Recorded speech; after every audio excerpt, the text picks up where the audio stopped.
وہ تو مشک عنبر زعفران کافور سے بنی ہیں، پاک پاکیزہ ہیں، کہ جن کے چہرے کا نور اللہ کے نور میں سے ہے، اور سورج کو فنگر ٹپ دکھا دیں تو اللہ کی قسم سورج نظر نہیں آئے گا۔ کہ اللہ نے جو یاقوت اور مرجان سے زیادہ خوبصورت حوریں جنت میں پیدا کی ہیں، اتنی خوبصورت عورتیں ہیں کہ ان کی پنڈلیوں کا گودا بھی ان کی کھال سے نظر آتا ہے، ایسی شفاف اسکن ہے ان کی۔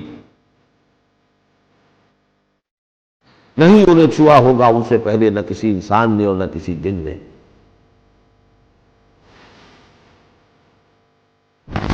اللہ نے جنت بنائی تو اسے بے پناہ خوبصورتی سے سجایا، لیکن جنت کی سب سے انمول نعمت کون سی ہے؟ وہ نعمت جس سے جنت کا ہر کونا روشن ہوتا ہے، جس کی موجودگی سے جنتیوں کے دلوں میں سکون اتر جاتا ہے، وہ ہیں جنت کی حوریں۔ یہ کوئی معمولی مخلوق نہیں بلکہ اللہ کی کرشمائی تخلیق ہے۔ قرآن میں حوروں کا ذکر کئی جگہ آتا ہے۔ اللہ فرماتے ہیں وہاں نیچی نگاہوں والی حوریں ہوں گی جنہیں ان سے پہلے کسی انسان یا جن نے چھوا تک نہیں ہوگا۔ سورہ رحمان۔ ذرا سوچئے وہ کیسی ہوگی؟ ان کی آنکھیں موتیوں جیسی چمکدار، چہرے سے ایسا نور ٹپکتا ہوگا کہ اگر وہ دنیا میں اپنی جھلک بھی دکھا دیں تو پوری کائنات روشن ہو جائے۔ ان کے جسم کی صفائی اور نزاکت کا یہ عالم ہے کہ ان کی ہڈیوں کا گودا تک ان کی چمڑی سے نظر آتا ہے۔ حضرت ابن عباس فرماتے ہیں کہ جنت میں ایک نہر ہے جس کا نام بیدق ہے، اسی نہر سے حوریں پیدا کی جاتی ہیں۔ وہ وہاں قرآن کی تلاوت کرتی ہیں اور اللہ کی حمد بیان کرتی ہیں۔ اب سوچئے جب جنت میں داخل ہونے والے جنتی ان کے قریب جائیں گے تو وہ کیسے ان کا استقبال کریں گی؟ روایتوں میں آتا ہے کہ جب کوئی جنتی حوروں کے قریب جائے گا تو وہ اس کی دیوانی ہو جائے گی۔ اگر کوئی حور اپنے ہاتھ کی ہتھیلی کو آسمان اور زمین کے بیچ پھیلا دے تو اس کے حسن کی روشنی سے پوری کائنات جگمگا اٹھے۔ لیکن صرف اسلام ہی نہیں، دنیا کے کئی مذہبوں میں بھی ایسے جنتی مخلوق کا ذکر ملتا ہے۔ یونانی میتھولوجی میں انہیں نمف کہا گیا تو ہندو دھرم میں انہیں اپسرا کہا جاتا ہے۔ لیکن ان میں اور اسلام کی حوروں میں فرق کیا ہے؟ سب سے بڑا فرق یہ ہے کہ اسلام کی حوریں صرف انہیں ملیں گی جو دنیا میں اللہ کی اطاعت کریں گے، اس کی راہ پر چلیں گے، اس کے حکموں کو مانیں گے۔ آج کچھ لوگ حوروں کے تصور کا مذاق اڑاتے ہیں، لیکن کیا یہ محض ایک اتفاق ہے کہ ہر بڑے مذہب میں ان کا ذکر ملتا ہے، یا پھر